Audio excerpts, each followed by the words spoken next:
And this is about President Joe Biden. So I don't know if you've been paying attention to this, but Joe Biden's approval numbers are continuing to plummet. He is not doing well. And now they are already talking about who will replace Joe Biden for the second term. Even though Joe Biden said he is going to run again, that doesn't seem to hold weight with his administration. So let's listen to this. I want to give a shout out to Case Study QB, always doing a great job. He says here, Fox News on President Biden expecting to run again and dim candidates who would run if he doesn't. And by the way, it's not just Fox News reporting this. CNN and MSNBC have also been discussing this as well. Wait till you hear who they have lined up to replace Joe Biden. I'm going to play this clip. I'm going to chime in between. I did find some inconsistencies. So let's go ahead and get at it. Some news by saying that you are going to run for re-election. I said that is my expectation. The president has every intention of running for re-election. I'm a great respecter of fate. Fate has intervened in my life many, many times. If I'm in the health I'm in now, if I'm in good health, then in fact, I would run again. I thought he was very transparent when he was talking like that, because that's the truth. President Biden and the White House say he will run for president as long as he's in good health, but who has a crystal ball? With his approval rating mired in the mid-30s now in recent polling, Democrats are reportedly considering other options behind the scenes, probably behind his back. So I do want to chime in here and just say for a second, even if Joe Biden was planning not to run again, I don't think that he would announce that to the public. I think he would keep that private, and maybe people in his administration may be aware of that, but I don't think he would tell people that right now, because that would actually help the Republican Party. Just throwing that in there. Just wanted to add that. Look at the lineup here, ladies and gentlemen. This is who they have. By the way, this is in ranking order. So they have Kamala Harris as number one. So listen to this, and I'm going to chime in just a second. The Hill has ranked the top 5 Democrats most likely to win the nomination if President Biden were not to run for re-election. Most likely to win the nomination. To win. They actually think from the list of these politicians that they can actually win. This is funny. Vice President Kamala Harris tops the list, followed by Pete Buttigieg, Elizabeth Warren, Bernie Sanders, and Amy Klobuchar. Let's go through all of them. Let me tell you why these are the worst choices ever.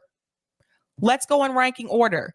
So they have Kamala Harris ranked as number 1 to win. By the way, not to run, to win. Kamala Harris, who couldn't get one single delegate when she ran for president in 2020. They have her ranked as number 1 to win. They don't seem to understand that Kamala Harris is not well liked. And that's not just among black people. That's amongst, not just among white people. That's among black people too. She is not well liked. She has not proven herself to be a great vice president either, not according to her interviews. She's the one that's in charge of the border situation.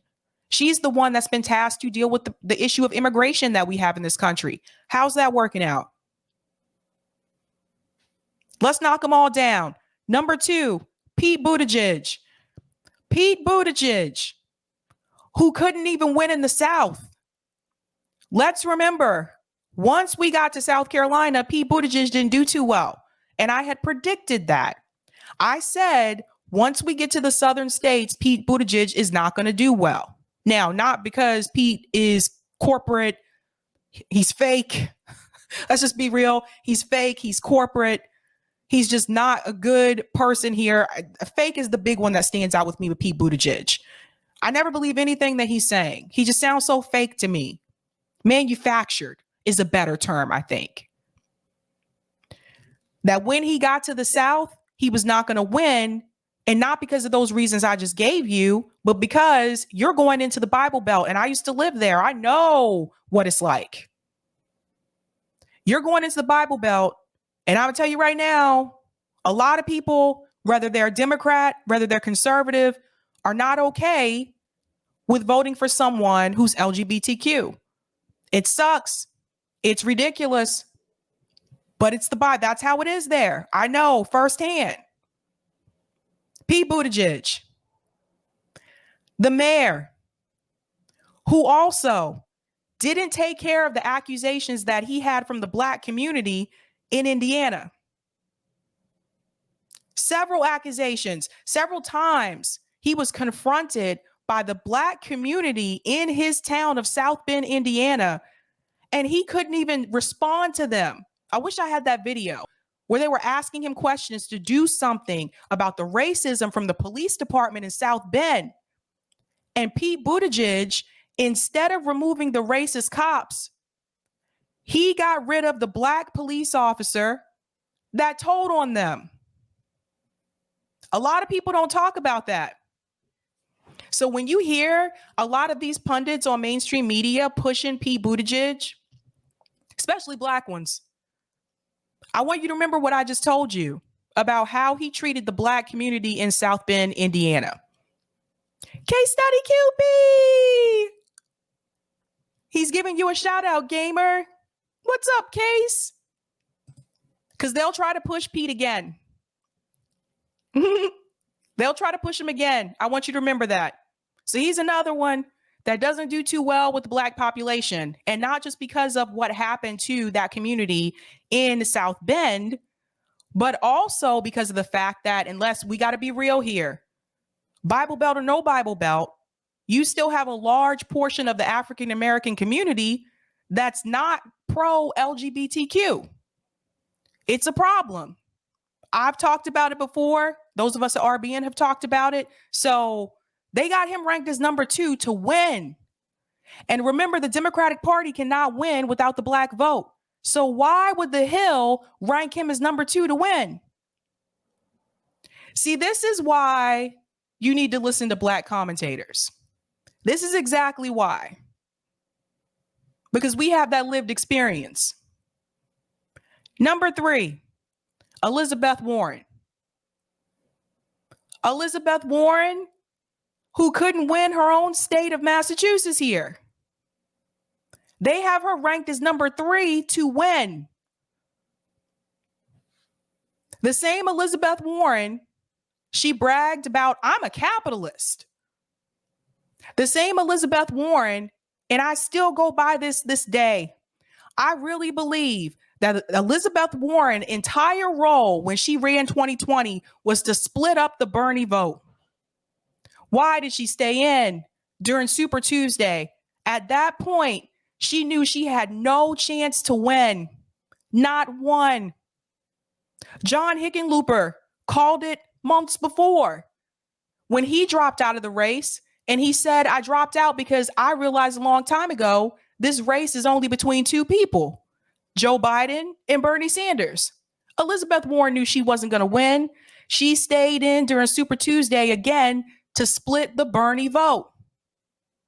Now, for those of you wondering, why did some of the people who supported Bernie in 2016 support Elizabeth Warren in 2020? Talking to people that I know, some people told me because she was the woman. This is where identity politics came into play. Yes, I knew some people who supported Bernie in 2016 that come 2020, they decided to support Elizabeth Warren because she was female and they wanted to have a female president who was also progressive. That's Elizabeth Warren's role, the snake. Ranked 3rd to win. Number 4, Bernie Sanders. What's funny to me is that you had the race in 2020 come down between Joe Biden and Bernie Sanders, yet the Hill has ranked him as 4th with a chance to win. How do you put Kamala Harris, the woman who had no delegates, ahead of the gentleman who was in the final rounds with the current president. Who comes up with this? What problems will Bernie Sanders have? Bernie Sanders is going to have a lot of problems if he runs as a Democrat. By the way, these are people who will run as a Democrat. Number one, Bernie Sanders abandoned his movement. Some of the Bernie supporters ain't feeling burn no more. They're not feeling the burn. They're not saying not me, us. They're saying goodbye, Bernie. So Bernie Sanders will have a tough time this go around if he decides to do it, because some of his supporters, his base, have left. Delthea said Bernie won't fight his friends. That too. It's just funny to me. These are the people they picked out. Let's go to number 5. Wait, let's go back to Bernie 1 second. Let's also remember Bernie will do what he's done twice before. If he's not the nominee, he's going to tell you to vote for the corporate Democrat that he's running against. His job is to keep you in the Democratic Party. Number 5, Amy Klobuchar. They really think that she would be a good idea. Let's remember, she also ran in 2020. She didn't do too well. She did okay in New Hampshire, but after that, it was over for Amy. They put down Amy Klobuchar, the same woman who is responsible for Derek Chauvin not being removed from the police department in Minneapolis when he should have been years ago, before the George Floyd incident happened. She's responsible for that, along with the mayor of Minneapolis, because she would have been able to come in and make that decision and say he has to be removed. She chose to let him stay in. Amy Klobuchar, the same woman who takes the most money in the Senate from the police departments. How's that going to go? How's that going to look right now with the current situation that we have with the police in this country?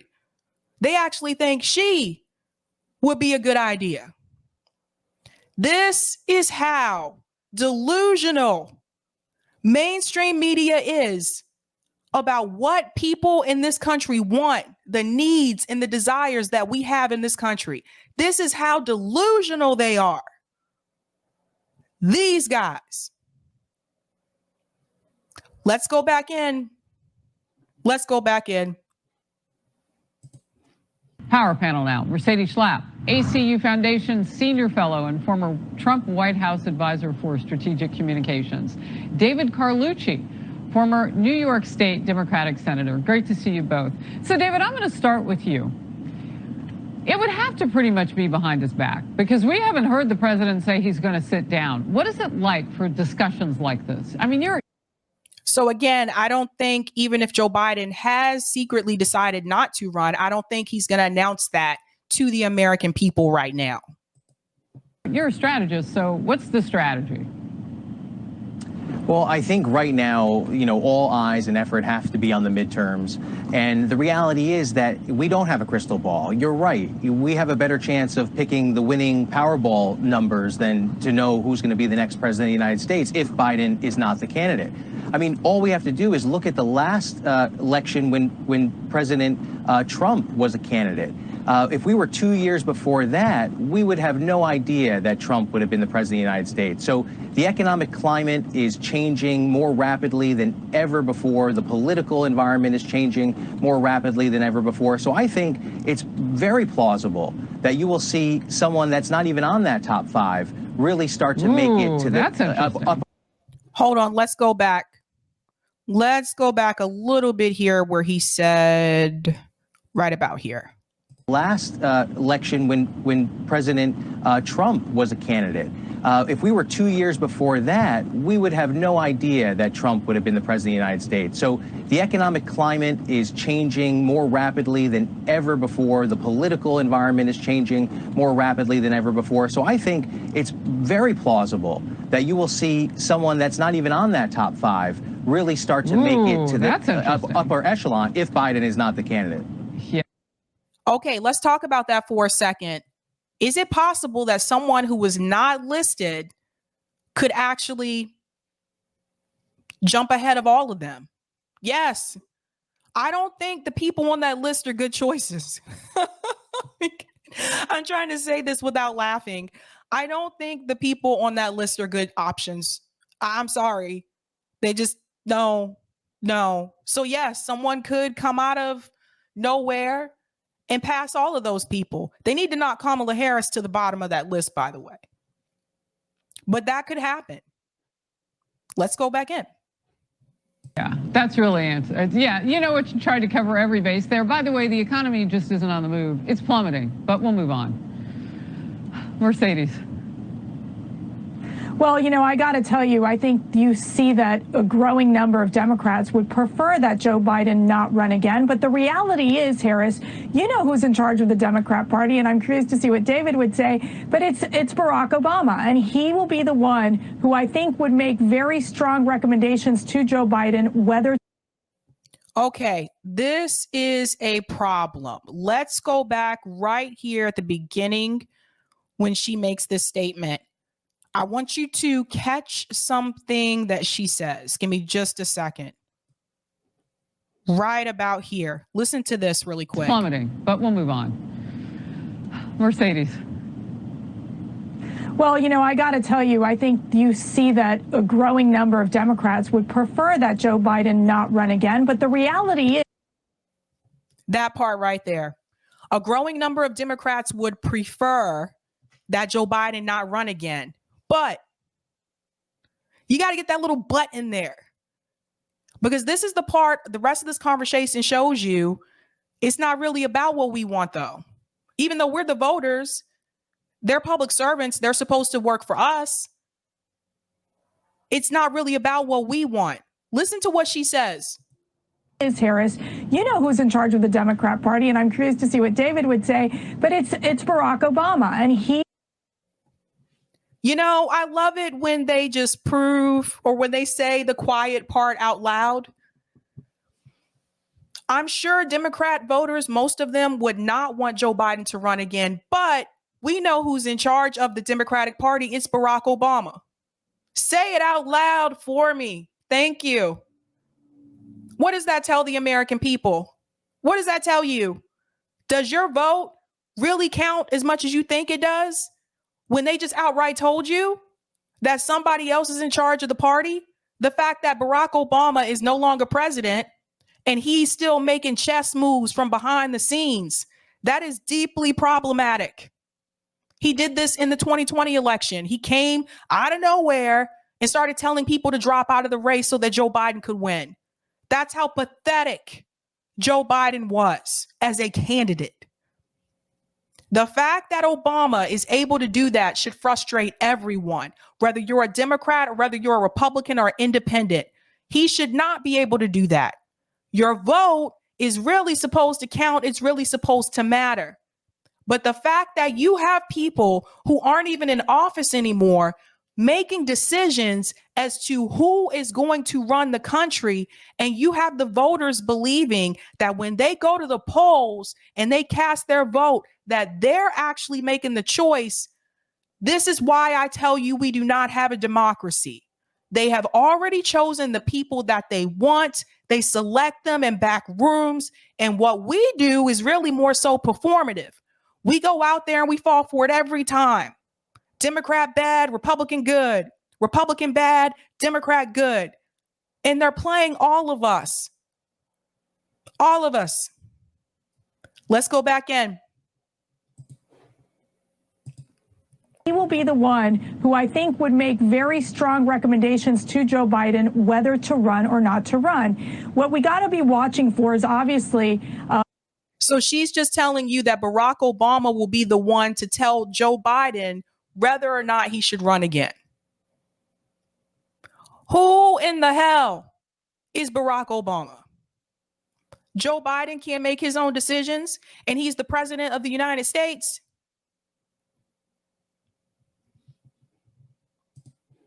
This is a problem. Not only what happens after the midterm elections, which of course we're seeing it move towards a big red wave, will Joe Biden adjust his strategy? He cannot continue aligning himself and being advised by the progressives. It's really this part right here. Let's walk it back just a little bit, because this is the part where she really, I was like, woman, please.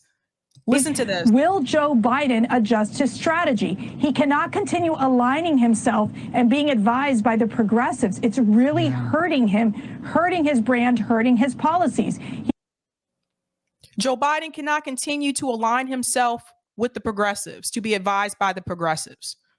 Okay. Last I checked, the progressives in Congress have actually been aligning themselves with Joe Biden.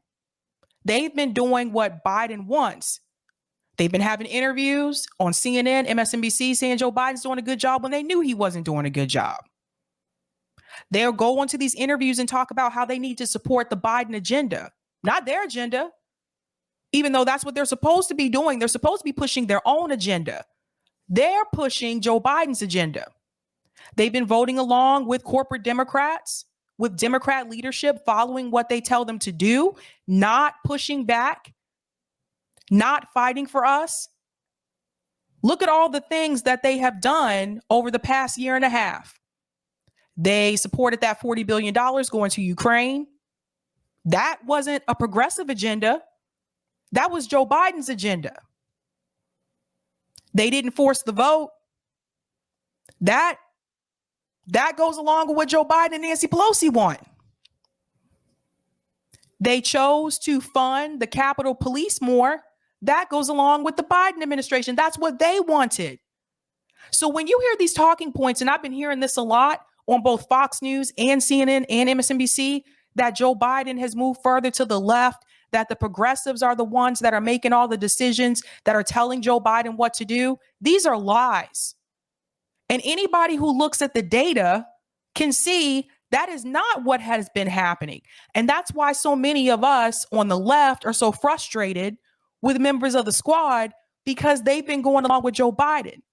This whole idea, this whole fantasy that we were going to push Joe Biden to the left, it was a joke to begin with. Those were people who obviously hadn't been paying attention to Joe Biden's entire political career. Listen to this part. It gets worse. It gets worse. He will need to adopt a Bill Clinton-esque approach, which is moving towards the middle to try to regain ground with the independent voters. And I think... Listen to this one more time. You really got to pay attention to how they just sneak things in. Let's go right here. Hurting his brand, hurting his policies. He will need to adopt a Bill Clinton-esque approach, which is moving towards the middle to try to regain ground with the independent voters. And she just said that Joe Biden aligning himself with progressives is hurting his brand and his policies. Let's address these one by one. One, no. Joe Biden hurt his brand because he has not implemented any of these promises that he said he would do when he ran for office. That's what's hurting Joe Biden's brand, not progressives. Two, she says that Joe Biden needs to move further to the center. He needs to adopt this Bill Clinton strategy. Joe Biden needs to move further to the center. Somebody tell this woman Joe Biden is to the right of the center. See, this is what they're doing. They've been telling people this over and over, that Joe Biden has moved further to the left, that he's a socialist. By the way, every Democrat is a socialist, by the way, apparently. That he's a socialist, that he's moved further to the left. When you look at his policies, when you look at things that he has done, even when you listen to his rhetoric, you know that's not true. They want you to think it's true. They want you to believe that Joe Biden has moved further to the left and he's become like this socialist, this creepy socialist, that we can't go in that direction. Please. They can't name one single policy, and she doesn't in this conversation, One single policy that he has implemented that shows he moved further to the left, and they never do. Do we have universal health care? No. Joe Biden said he'd veto Medicare for all if it came across his desk. Is Joe Biden defunding the police? Hell to the no. Joe Biden is giving the police more money. Is that a left-wing talking point? No. They can't name one policy, you guys. And people will listen to this and they'll believe it. Oh my God, Joe Biden's moved further to the left. He's like socialist now. See what the progressives have done? See what Bernie Sanders has done? They'll just believe it. 3, when she mentions Bill Clinton, adopting a Bill Clinton-like strategy.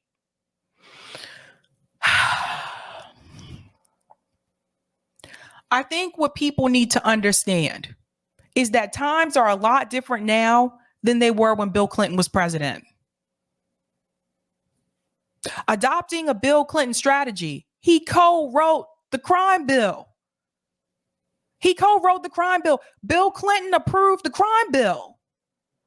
They were already like this. This idea that you have to be in the center, what it shows you about our country and about the way people look at politics in DC, they don't really want to do anything for the people. They think the term moderate is a good term. And it's really interesting to me, and I'm going to play this later on tonight in the stream. They really like this term moderate, right? What did MLK tell you about the moderate? And these are the same people who will praise MLK. And you can tell they really did not listen to anything that MLK said because he's talking about them. This is terrible. Let her go on. I think, Harris, that's what we're going to have to watch for, is where Joe Biden shifts towards, whether it's the progressives or more to the moderate, to determine. More to the moderate. They're still trying to make it seem like Joe Biden is to the left. See, I told you. And it's not just Fox News. The liberal networks are using the same talking point. The liberal networks, CNN, Don Lemon, all of them are telling you he needs to go. We need to be moderate. We need those moderate Democrats. Brian Stelter has said this time and time again. We need to be moderate. So here you have a right-wing network and a liberal network saying the same thing, that you need to be moderate. And all that does is just prove again, these two parties are not that different. None of them really want you to go to the left because they don't want you to do stuff for the people. I told you, both Republicans and the corporate Democrats despise the left. And whether he can run again and improve his poll numbers. Those are great points. And I would just push back in this way. There's no way he can become Bill Clinton. He doesn't feel anybody's pain. He needs to be saying that he feels Americans' pain at the pump now, and needs to have been saying it since last fall when he first tapped the oil reserves in an Why doesn't he feel anyone's pain? Because he's not affected.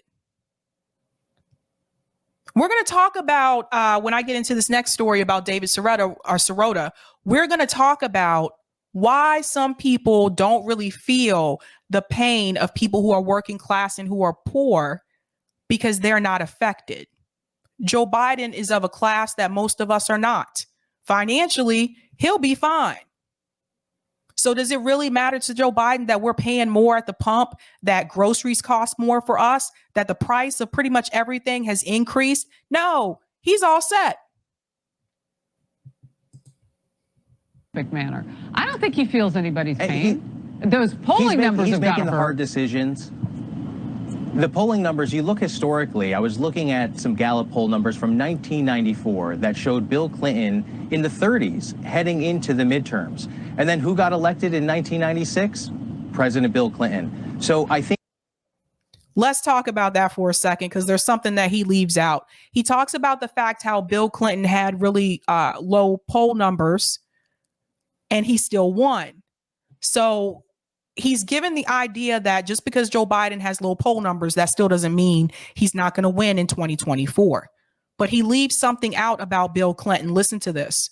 Gallup poll numbers from 1994 that showed Bill Clinton in the 30s heading into the midterms. And then who got elected in 1996? President Bill Clinton. So why did he get reelected again? Why did Bill Clinton win again? Who was Bill Clinton's running mate? Bob Dole. Bob Dole. And if I'm not mistaken, I believe Ross Perot ran again. He did not have a strong challenger. Bob Dole, the guy who talked about himself in third person.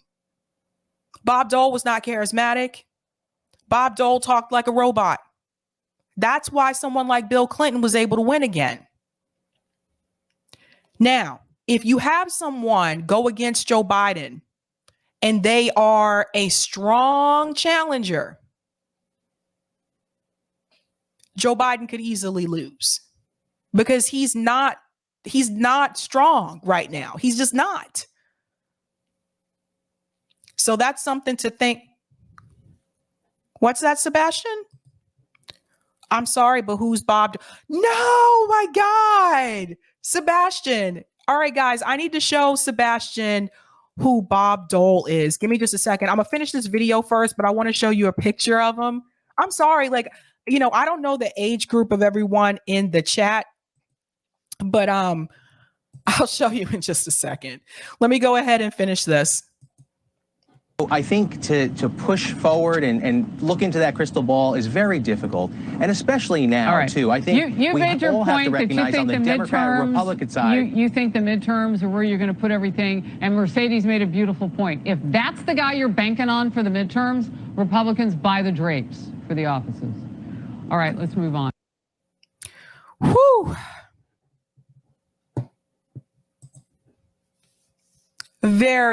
Look, if you are still, into the two-party system, if you're still a proud Democrat and you want to, the Democratic Party to do well, Democratic Party is in trouble this year. The midterms are going to be a disaster for the Democratic Party. Let me show you who Bob Dole is. I'm sorry, Sebastian. I don't know how young some of you are in the chat. So sometimes I just talk about people from the past and not thinking about the fact that you guys may have no idea who I'm talking about. So this is Bob Dole. And if I remember correctly, I think Bob Dole was injured or something. And I think it was in combat. So you need to go watch some Saturday Night Live skits because they used to make fun of Bob Dole a lot. But yeah, he had this thing where he would talk about himself in third person. So for example, Bob Dole is not going to cut your taxes. Bob Dole is not going to increase your taxes. He would talk about himself like that. It was actually kind of weird. So they used to make fun of him a lot on SNL. Oh boy, that's the Bob. I'm gonna go to some of the comments really quick. Rebel says Trump is laughing. I bet he is. Thank you for the super chat, Musey Pews. Thank you for your efforts. Thank you so much. Thank you for this super chat. I seem to be a verb. No one wins the Democratic primary. The candidate is selected by the corporation. Well said. Dead people things. The parliamentarian has more power than all five of them. Ouch. Just hit it right there. That hit me. Thank you for the super chat, Duncan. There's a whole documentary about Pete's machine, and it's crazy just to see how manufactured he truly is. Also, how boring. Yeah. Yep. Very much manufactured. Thank you for the super chat, The Traveler. Sabby, there's a silver lining with the stapler thrower. By the way, she or he, is referring to Amy Klobuchar. If she gets the nomination for president and loses, she won't be in the Senate anymore. Oh, that's a good point. Thank you for bringing that up. Delthea Simmons says, to Dem voters, I say this: how much your party cares about you is seen in whom the party puts up as its candidates. Look at that list. Your party doesn't think a whole lot about y'all. Nope. Thank you for the super chat, Sweary Fairy. We should strive to give Susan Sarandon the power neolibs think she has, right? If you're not on Twitter, I want to let you know that People blame Susan Sarandon for everything. Just letting you know. Saul Good says, that's why you don't pick a team. Boom. Thanks for the super chat, AJF. If no official isn't fired and prosecuted from Uvalde massacre, this nation's really effed up. Our national elections is pageantry. I hear you. Thank you for the super chat, Delthea. The middle is not a direction. It's a point on the line, equidistant from both ends. They want Biden to move right towards fascism. The middle means nothing. Thank you, Delthea. Thank you for the super chat, AJF. That Fox News footage is a gaslighting session. Yes. Yes. Thank you for the super sticker, JJ. And thank you for the super chat, AJF. Moderate, centrist, incrementalists, those descriptions don't aspire boldness. Ergo, Democrats are feckless by default. I'm in my 40s. Thank you so much for that, AJF.